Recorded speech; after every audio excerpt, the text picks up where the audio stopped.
Edit preferences add-ons. Search loop, enable loop tools. Press numpad 7, shift A, mesh, plane.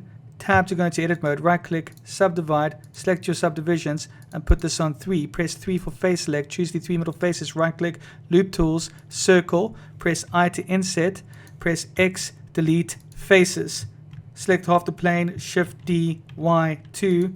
Click G, X, 1. Do the same to the other side. Press tab to go into object mode. Click on modify properties, add modifier, array modifier, and then press duplicate.